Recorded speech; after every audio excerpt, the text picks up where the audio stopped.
Hey everyone, I wanted to share another video, and it's entitled Beyond Our Perspective. And really, the purpose of it is to help us to be slow to anger, not reacting to what we perceive to be hurt, people in our minds intentionally hurting us by their actions or what they say. And just how we perceive different situations, by what someone says and their actions. So, my question, or a few questions I want to ask you, is do you take things at face value? What do you see, quote unquote, see is the truth? Or is there a deeper explanation to what people say and their actions towards you and also me? Now, for me personally, and for you as well, we're all born in this world and we're raised by hurt people, and we experience hurt by the actions of others and by what they say. And, it goes to follow that hurt people hurt people. Well, I mean, I don't know of anybody that's going to be born in this world and not receive some kind of hurt. So, depending on your past and what you have gone through, it could be, like self-worth or abuse and rejection and stuff like that. And so I believe that, of course, we do what we can to protect ourselves from any kind of hurt. And so we start seeing through, a knothole of our pain, and that is our perception of things. That's for me personally. I have dealt with rejection, lack of trust, insecurity, not measuring up, and self-worth, and I'm sure there's plenty of more. So it's like when I come across a certain situation and I see the actions of somebody, I will filter through the baggage of my past, and maybe I deem it as, one of those instances. And so I am automatically coming up with an answer to that issue. And my question is, how much of it is accurate? Is it the truth? Or am I totally misjudging somebody's words or their actions? Is it all black and white? Or is there gray areas that I'm not perceiving? This was my perception, of course, in encountering different people and the interactions that I've had with them. Um, all issues that I've had would be filtered through each of the issues of my past. So you may have already thought of the issues of your past, what you have gone through, and all the pain of your past, the things that people have said to you, things that they have done to you. Have they been filtered through those kind of things? And things that people have yet to say to you or do, will they you know will they fit into the categories of the issues of your past? So the question is, are you filtering any issues from the hurts of your past? Number two, is your perception of issues 100% truth, or could they be flawed? That's the question. So I had already said, about my perception of things, and how I perceive the things that I have dealt with. It could be actions from somebody. It could be the way they looked at me. It could be, maybe texts that they have sent me in which maybe I'm taking the wording wrong. Or, I mean, if I don't hear from somebody, I would automatically assume, oh man, maybe it was something I said or did that offended them. That's why they're not writing me. And I would see that situation. Maybe it's an insecurity. Maybe it is a rejection. So, okay, somebody's not writing me after I wrote them. Oh man, I'm going to filter it through those. So I'm already coming up with an answer to that issue and not even hearing their side of it. So, what was it? Shame automatically comes in. And I'm thinking, man, I offended them in some way. And so automatically my reaction is, I don't want to break a relationship, so I need to write them to see if everything is okay. And of course, their reaction to me and their response is like, no, I was busy. You didn't hurt me or anything like that. There's the truth. So it's not black and white regarding this issue. There is gray areas. So I can't perceive something as rejection or hurt because there is an explanation to why they didn't write back. So there was a gray area in that. It wasn't black and white. So that is cause for us to take a step back, looking at what somebody says or does, and asking ourselves, is what I'm feeling based on the hurt from my past? Is it 100% true?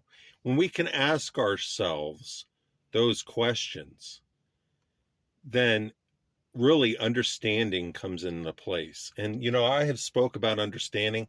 We can read the word and not really understand what it is saying. But understanding really, it moves us into that place of being slow to anger when we can understand someone's viewpoint, when we're not operating through our hurts. Now, I'm going to reiterate this question. Is your perception of issues 100% true, or could they be flawed? Well, in that instance that I gave you, it was flawed. I was perceiving that person not writing me back right away as something that I had done wrong, that it was a shame aspect. I said something that offended him and it wasn't true at all. There was another example. A friend of and I were hanging out, and we lived far away from the city in which we lived. We were visiting a neighboring town, this elderly lady. And so as we were finished meeting with her, we headed back, and we heard that friends of ours were having a worship get together. So my friend and I, we had already dealt with rejection, self-worth. We would joke together about, rejection and stuff that we had dealt with. And, we would look at girls and be like, oh, they wouldn't like us because we were obese and stuff like that. So we're operating through rejection, self-worth, bitterness issues. And so when we got to our friend's house, we walked in there and everyone was looking at us, and we perceived their look at us, their look as, oh man, they don't want us here. And that's what we perceived. So the question is, was it 100% accurate? Have they treated us like they didn't want us around in the past? So that's question number one. How have they treated us in the past? Have they always treated us that way? Have they told us that they didn't want us around? Have they given us any kind of sign that they don't want to be our friends, you know? So when we can ask those questions, which we should have done at that time, then we would have seen that it wasn't black and white, that there were gray areas. And, with those questions, it was a no. It wasn't that way at all. It's what we perceived through our own hurts that made us feel that way. So, with understanding, for me personally, when God told me to go into therapy, I was already on that path of understanding, but with therapy, my therapist has helped me to look even deeper in understanding. And when I can do that, then I'm not going to react and respond from that hurts of the past like I've normally done. You know what I've done is I had looked at the situation on the surface. I would more or less just dismiss any thoughts of what I perceived was as rejection. I would dismiss it, but dismissing it isn't dealing with it. So my therapist is helping me to analyze different situations, what somebody says, what somebody does, and slowly asking myself, is it 100% accurate? And when we can do that, then we could be slow to anger of a situation. We're not going to respond or react right away. We're giving ourselves time to mull over the situation. And when we can do that, then we can be fully understanding of the situation and of the person. So, one of the aspects of understanding is that we cannot see someone's heart, not like God can. We can't see their intent.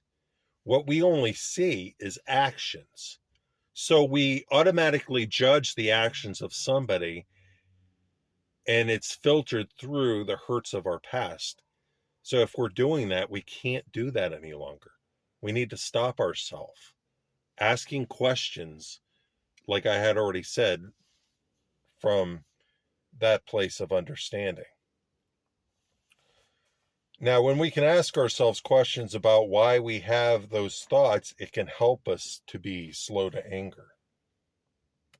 We're used to reacting instead of being slow to respond. So, I hope you're understanding basically what I'm trying to say is the whole purpose is really getting us to that place to be slow to anger. And here are some scriptures I want to share with you. Proverbs 18:2, a fool takes no pleasure in understanding, but only in expressing his opinion. And that's somebody that, doesn't listen. If anything, the first thing that they hear, they would respond to without giving the person a full ear. Let's see. Whoever is slow to anger has great understanding, but he who has a hasty temper exalts folly.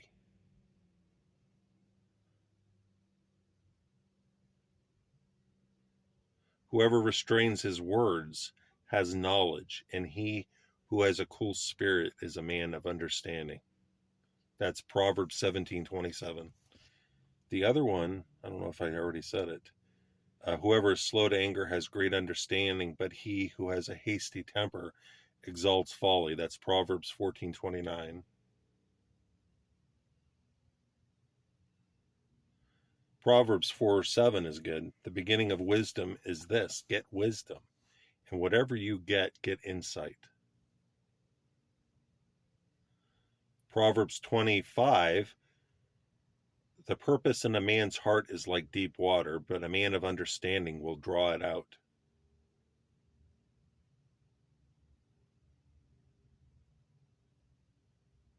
So those are the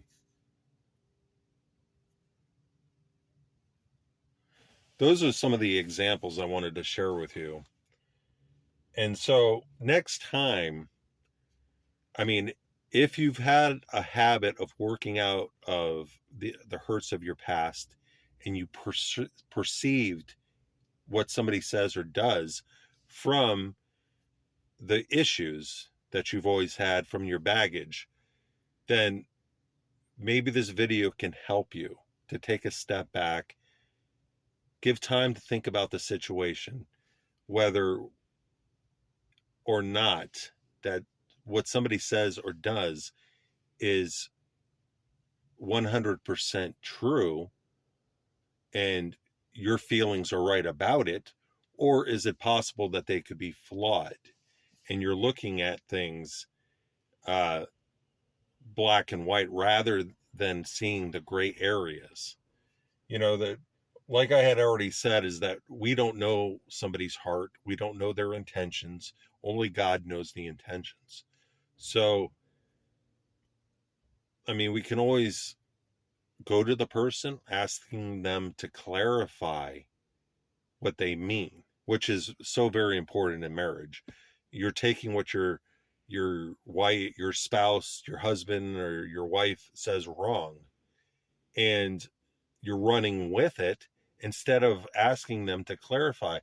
Asking them to clarify can give you the full picture instead of running with what you're perceiving to be hurt. Because not everyone's out there to hurt us, you know, and it's not that way at all. But, you know, it's just really learning to be slow to anger. And we want to have understanding because God has understanding. God doesn't see us. He sees everything that we feel and we do. And so that's why he is slow to anger, because he understands what we're going through. We as man can't see those things unless God reveals it to us. So I pray this video has blessed you, and let us just be slow to anger and have understanding for each other. So thank you for taking the time to watch.